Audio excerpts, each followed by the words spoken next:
তো গাইজ আমি দার্জিলিং কি করতে গেলাম আর কীভাবেই বা গেলাম, তো সবটা আজকে আমি তোমাদের সঙ্গে শেয়ার করবো। তো ভিডিওটা অনেক বেশি ক্রেজি হতে চলেছে, তো স্কিপ না করে ফার্স্ট থেকে লাস্ট অব্দি দেখতে থাকো। তো অ্যাট ফার্স্ট আমি চলে গেছিলাম বহরমপুরে। তো ওখানে গিয়ে আমি চলে গেছিলাম একটা হোটেলে, বিকজ আমার বাস ছিল বহরমপুর থেকে শিলিগুড়ি রাত 8টার সময়। তো সেই টাইমটুকু স্পেন্ড করার জন্য আমি মেনলি এখানে একটা রুম বুক করে নিই। তো রুমে এন্টার করার পরে এই দেখো ছোট্ট একটা কিউটসা রুম ছিল এখানে। তো আমি ফ্রেশ হওয়ার জন্য আর রেস্ট নেওয়ার জন্য মেনলি রুমটা বুক করেছিলাম। তারপরে এখানে গিয়ে একটু শুয়ে পড়লাম, বিকজ বাসে তো ঘুম হবেই না গাইজ। তো তারপরে আমার একটু খিদে পেয়ে গেছিলো, দ্যাটস ওয়াই আমি রিসেপশনে কল লাগিয়ে দিলাম। তারপর ওদের মেনু কার্ডটা চেয়ে নিলাম। তো একজন এসে আমাকে মেনু কার্ডটা দিয়ে গেল। তারপরে মেনু কার্ড দেখে আমি কিছু খাবার অর্ডার করে দিলাম। তো কী কী খাবার অর্ডার করেছিলাম তোমরা একটু নিজেরাই দেখে নাও। তো দেখো সব কিছু সার্ভ করে দিয়ে গেল ওয়েটার এসে। তো এখানে শেজওয়ান রাইস ছিল, ভেজ পকোড়া ছিল উইথ অ্যাডেড সস, আরও অনেক কিছু অর্ডার করেছিলাম যেমন কি তন্দুরি রুটি আর চিকেন কষা। তো সব কিছু গাইজ আমি খাওয়া দাওয়া কমপ্লিট করে নিলাম। খাওয়ার অনেক বেশি টেস্টি ছিল, অল অ্যাভারেজ সব কিছুই ঠিকঠাক ছিল গাইজ।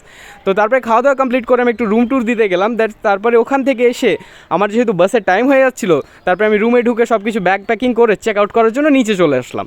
নিচে এসে আমি হোটেলের বিল মিটিয়ে ওখান থেকে বেরিয়ে ফাইনালি পৌঁছে গেলাম বহরমপুর বাস স্ট্যান্ড। আর এইটা হচ্ছে আমার বাস, যেটাতে করে আমি শিলিগুড়ি যাব। তো আমি এটা দেখে অনেক বেশি খুশি হয়ে গেছিলাম, বিকজ একা সফর করছি, অনেক বেশি মজা আসবে। তো আমার বাসের সিট প্রথমেই ছিল।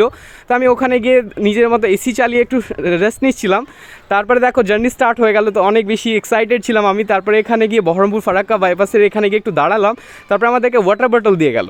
তো এখন আমার রেস্ট নেওয়ার পালা, তার সঙ্গে আমি লাইটটা অফ করে দিয়ে রেস্ট নিতে স্টার্ট করলাম। তারপরে দেখলাম বাস আবার দাঁড়িয়ে পড়েছে, বিকজ ওরা মাল লোড করছিল।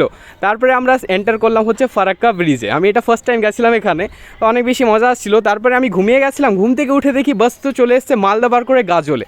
তো ওখানে এসে একটু বাস থেকে নেমে পড়লাম। সবাই খাওয়া দাওয়া করার জন্য বাথরুমের জন্যই নেমেছিল মেনলি, আমিও নেমেছিলাম। তো এটা ছিল ওই মেন রোডটা, আর এই দেখো এখানে এই ধাবাটাতেই দাঁড়িয়েছিল বাসটা। তো ওখানে আমি একটা মিরিন্ডা কিনে নিলাম, দেন আমার পেঁয়াজ মিটিয়ে তারপরে আবার বাসে চেপে পড়লাম। তারপরে অনেক কটা টোল প্লাজা ক্রস করে ভোরবেলায় আমি ফাইনালি পৌঁছে গেলাম শিলিগুড়ি। তো ওখানে বাস থেকে নেমে বাসে যেতে একটু ঠিকঠাক ঘুম হয়নি, দ্যাটস আমাকে অনেক বেশি টায়ার্ড লাগছিল। আর বাস স্ট্যান্ডের একদম পাশেই ছিল শিলিগুড়ি মেন জাংশন। তো একটা ফ্রেশ কাপ অফ টি দিয়ে সকালবেলাকে শুরুয়াতটা করলাম, বিকজ এখন অনেকটা জার্নি করতে হবে। দ্যাটস আমি এই সাইডে চলে আসলাম। এখানে আমার একটা গাড়ি বুক করা ছিল, তো সেটাও চলে আসলো। তো ফাইনালি আমি গাড়িতে চেপে পড়লাম। এবার স্টার্ট হবে আমার মেন জার্নি, শিলিগুড়ি টু দার্জিলিংয়ের জার্নি গাইজ। তো অনেক বেশি এক্সাইটেড আমি। তো গাড়িতে দেখো চেপে যাচ্ছিলাম, অনেক বেশি সুন্দর লাগছিল। আর রোড ভাইসগুলো, রোডের ভিউজগুলো, আর ওই যে সামনে দেখতে পাচ্ছ পাহাড়, ওখানেই মেনলি আমাদেরকে আজকে যেতে হবে।